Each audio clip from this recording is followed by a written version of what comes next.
ഞാൻ വിജീഷ് അരീക്കോട് ഖത്തറിലെ സൂക്കിലാണ് ഇപ്പോൾ ഞാനുള്ളത്. പ്രാചീനതയുടെ തനിമയും സൗന്ദര്യവും നിലനിൽക്കുന്ന ധാരാളം വസ്തുക്കൾ ഇവിടെ കാണാം.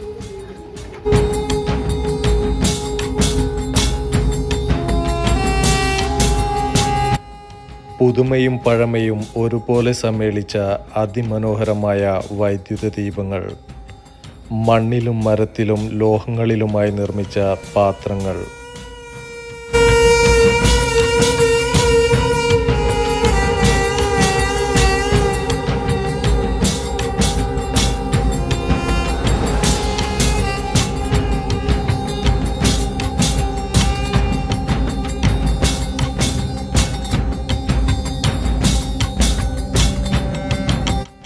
പൂർണ്ണമായും സ്ഫടികത്തിൽ തീർത്തതുപോലെ തോന്നിക്കുന്ന മനോഹരമായ ഒരു ഇടനാഴി.